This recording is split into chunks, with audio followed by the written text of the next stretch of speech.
Yeah. No. Yeah, we should move on. And we are going to move on. Let's change gears. Brad, I texted you.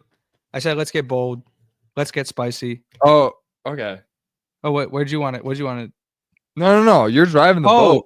Actually, no, you're right. I feel like we've skipped over. You said you were going to start the show with something. No, you're right. And then we got breaking news. You're right. And we got breaking news. We got breaking news. No, we're you shouldn't follow the AP polls rankings because they obviously don't understand what they're looking at, but who does understand exactly what he's looking at? That would be our very own master of the eye test. So Brad, the floor is yours. Yeah, well, everyone knows that how I feel about polls is that,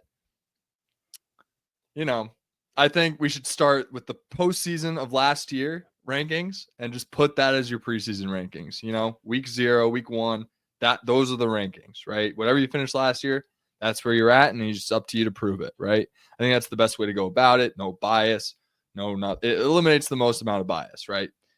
And if you do that year over year, I think it really helps decrease that brand brain, is what we like to call it. However, you see a bunch of, people out there throwing out their top 12s, and I'm in media too, and I feel a little left out. So I want to take a stab at what my top 12 will look like.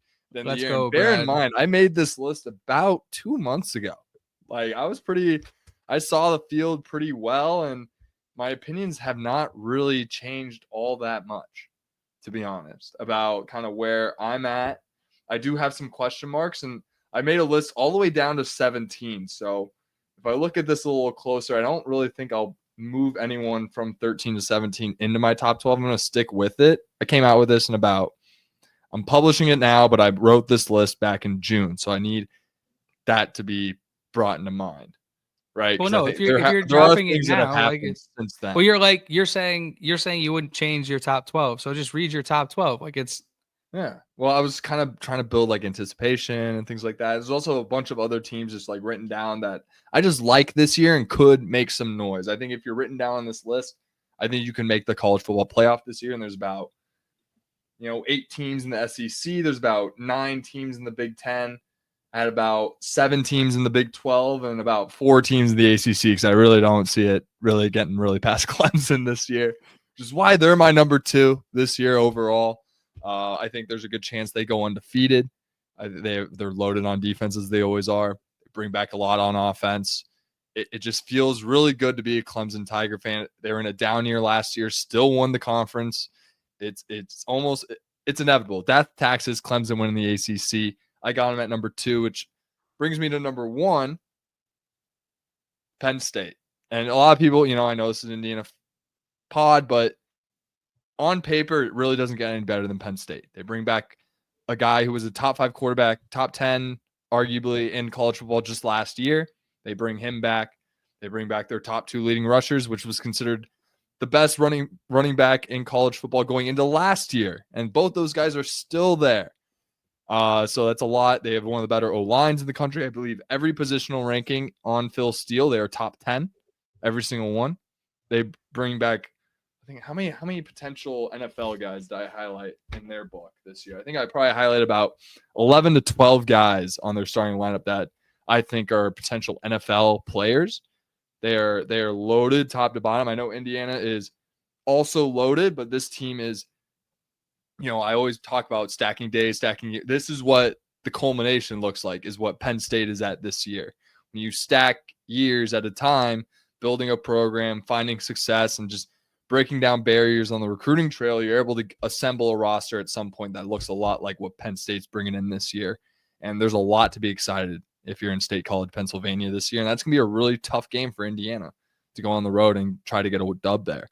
Because I believe they're the most talented team and the most complete team on paper going into this season.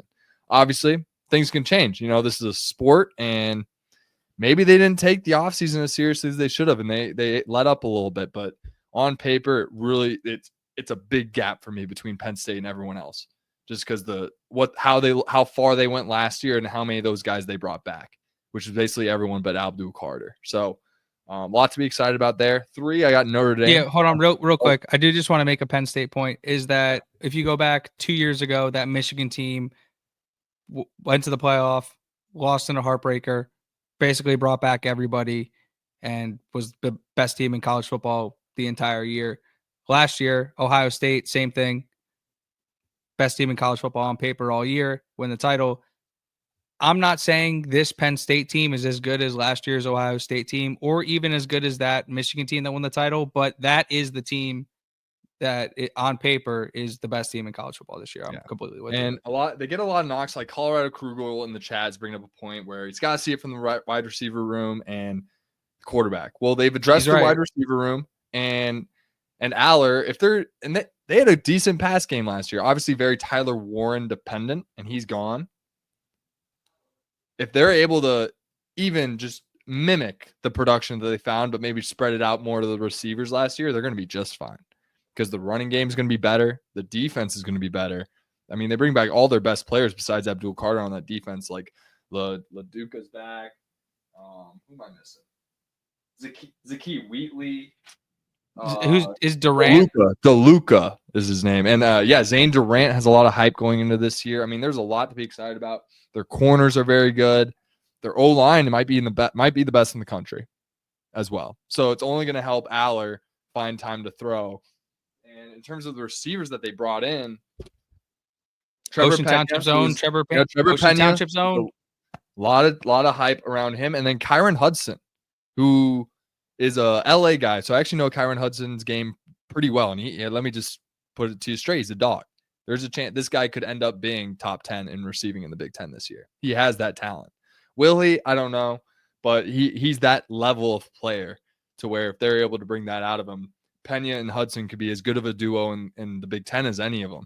You know, we always talk about Tate and Smith at Ohio State, Surratt and Coop at Indiana, and then of course, who am I missing? There's the Mekhi Lemon and Jacoby Lane at USC. Pena and Hudson are right there. If they just got to prove it, you know. So in my eyes, they're really close, and on paper they look just as good as anyone in the country, which is why they're my number one. Moving on, Clemson number 2, number 3, Notre Dame. Very similar to Penn State. You're not. Can I ask you a question? Yeah. You're not afraid because they just announced CJ Carr as the starter today. Are you unafraid of a freshman starting quarterback? True freshman? He's not a true freshman. Oh, he's not? No. He was on the team last year. No shit, really? Yeah. See, look, I don't follow Notre Dame. He is a redshirt freshman. He was in the system. Wow. Good for damn. Then yeah, okay. You know what? A lot of Notre Dame's offseason is making perfect sense. Yeah. Why they're very hyped. There's a lot to be excited about CJ Carr. For me, it just really comes down to they actually have a very impressively tough schedule with about the only group of 5 teams they play is Boise State and Navy, who are both good.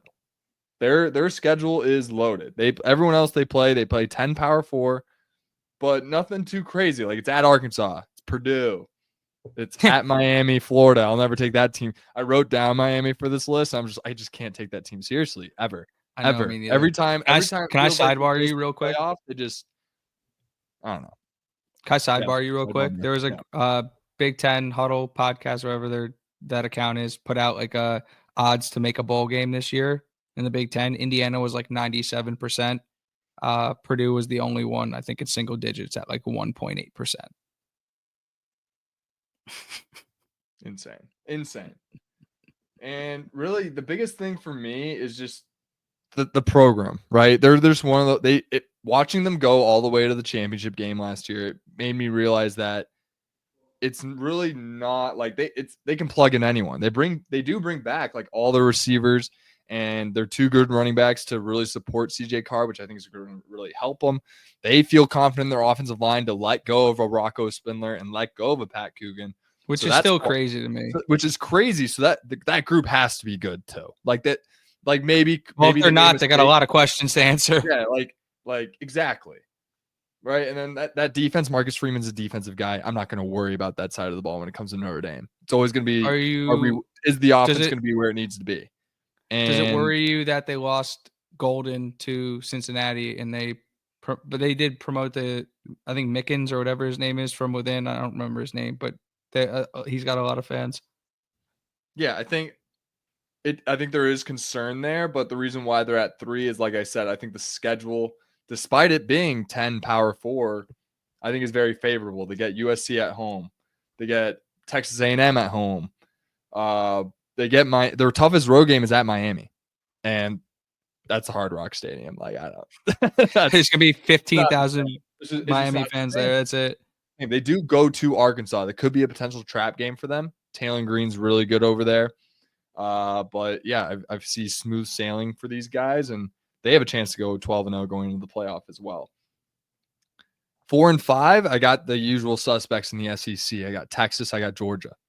I know Georgia's bring back Gunnar Stockton. There's a lot of questions around there, but until I see otherwise, that Georgia defense is good enough to get any offense into the college football playoff. And if they beat everyone 10-9 this year, that's how it's going to be, and they'll go 10-2 and make the playoff. Like, that's how Georgia's going to be, and they'll get it done. Until proven otherwise, just couldn't leave Georgia off this list. And 5 might be a little high, but there's just no way they miss this field, right? And then Texas, lots of hype there, lot to be excited about. Arch Manning, I'm sold. I think Sark with that offense is going to make things really easy for him. They bring a lot on defense that they have to be excited about with Simmons and Gray and all those guys, and they're going to be really good. At 6, I got our very own Indiana Hoosiers right behind there. I got them right at 6. I think they're going to go to the championship game this year. I think we're going to play Penn State twice. They're loaded. And when looking at these teams on paper, it's very hard to put the teams I have below them above Indiana. It was very hard for me to really try to look at it, with no bias and like I'm not going to put Indiana above Georgia yet. I'm just not going to do it. I'm just not going to do it. But the other teams below them, I feel being, pretending I'm not in the Indiana podcast host, I genuinely have a hard time. Got the UCLA hat on for this exercise? Yeah, I put on the UCLA hat for this. I was wearing my UCLA hoodie, I had no bias here. So at 7, I have UCLA. No, I'm kidding. No, at 7, I have 7 and 8 are ones that are probably going to be some of my eyebrow raisers, right? 2 more SEC clubs. I got LSU at 7. I got Oklahoma at 8. Looking at these teams going into the season, I just really like where they're at as a program. What? Oklahoma with Mateer? Or this is Oklahoma with Mateer. This is assuming John Mateer plays. Like I said, I made this list back in June. And remember when I alluded to there might be a team that I might swap out because of things that have happened since then. Oklahoma is that team, but I think I really like Venmo cleared in time. Yeah, and it's really similar. Venmo cleared in time for you to. Yeah, it's really similar to what Indiana did last year in a sense where I guess it's not exact, but I just really like how they built it. Right, they have Brent Venables already there. That defense is already nasty, and I know they lost Stutzman, but I think they're better than they're going to be. They're going to be better than they were last year on that side of the ball. And they were already really good. They gave up 3 to Bama, and knocked them out of the playoff. They're a hell of a team on that side of the ball. Offense is where they really needed to overhaul, and they did that. They brought in Mateer and his offensive coordinator from Washington State. They have tons of weapons around him. They brought in Jaden Ott, who kind of needs a little jump start to his career as well as it's kind of stalled out. He was considered one of the best backs in college football going into last year. And with a very bad Cal O-line, really got stalled, and give him the support and put him in a spread offense like what they're going to run at Oklahoma this year. Sky's the limit for him, which is why I added him to my flex in my fantasy college football league as well. So great acquisitions there. And then obviously at 7, I kind of skipped LSU here. Brian Kelly, he's a damn good ball coach. And I think a lot of people forget that in terms of what his success looked like at Notre Dame, and very similar to the Penn State type vibes. This is kind of the year, right? They bring back Weeks, Harold Perkins on defense. They have Nussmeier, who you could argue is the best college football quarterback going into this year. And they have tons of talent around him, as LSU always does.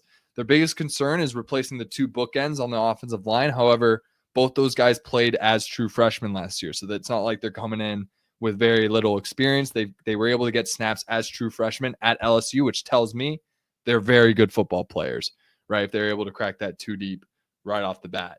So I'm a big fan of LSU. Did not see a whole lot of holes with them. I'm assuming the defense takes a big leap, as it was abysmal 2 years ago. They made some improvements, and I think they make another jump going into this year on defense with Nussmeier. Should be a recipe to make the playoff this year.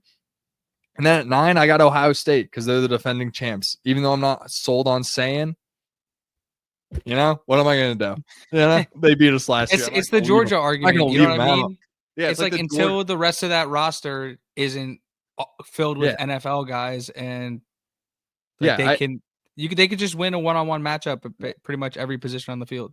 Yeah, like I've been calling for a down year for Ohio State this year, and then all that means is that they're going to be a 9 seed as opposed to an 8 seed. They were last year, right? So it's until proven otherwise, I don't really see it. And then I was going through schedules, so this one's going to surprise you, but like even with Indiana beating them early in the year, there's still a path for them to make the playoff, and it's the Illinois Illini. I wrote the Illinois Illini here at 10. Whoa! Yeah. How exciting is that? That's a fun one. It's a shocker. That's one where I could. That's a spot where I could have fun with, like maybe because I only did one ACC school and I only did one Big 12 school. So like that's a spot where it's like that could be taken over. Like despite all the hype from Illinois, I think they're going to be a solid team, very favorable schedule. I do think there's a world where they're 3-5 going into November though. So it's kind of I don't know, it's a little tough, but I'm a Brett Bielema believer, and 10's just a tricky spot. Like that could go to a Utah, an Arizona State out of the Big 12, because at 11 I have Texas Tech. I have them winning the Big 12 this year. Money talks, and I think it's going to work out for them. Obviously, LaQuinton Joyner tore his ACL yesterday, brutal. So that's a big loss for them. So, but there's plenty of other teams. Kansas State and Iowa State, they play this weekend, also playoff contenders in the sense where they can win that conference. And then also, maybe a Georgia Tech or an SMU sneak back in there this year. Florida State is another team in the ACC I wrote down. I'm not going to throw them into the playoff just yet, but I wrote them down. They're on the paper. They were considered, is all I'll say about that. Not going to throw out Nebraska.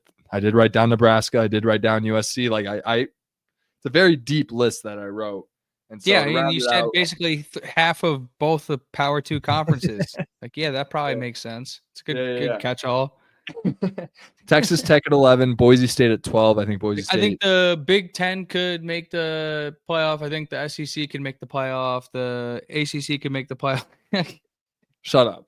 All right. Well, it was really hard to find a team in the group of 5 better than Boise State, even without Genty, because their backup running back was really good last year, and they played Penn State very good last year.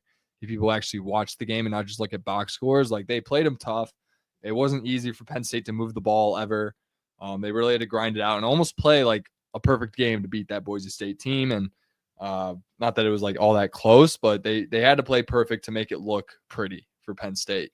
And because if they were off, Boise State could have easily pounced on them, but they played amazing that day, and Penn State deserves all the credit there. But yeah, notable omissions would be Alabama. I'm not a big on Ty Simpson this year. Did I just miss Arizona State? No, I threw Texas Tech in there over ASU. Oh, got you. Interesting. But like that 10 spot with Illinois, like that could go to Arizona State or Utah, who I'm very high on, those two teams. For me, like it was the toughest call, like Texas Tech, Utah, ASU, kind of the big 3 for me. With that Joyner injury, really opens the door for Utah, Arizona State to kind of get in there. That could be a difference maker. Yeah. Hopefully I didn't take up too much time there, but that's no. I thought what do you know? No, yeah, maybe we can get a graphic or something. I don't know. I'll talk to the social guys, see what we can do. We'll see.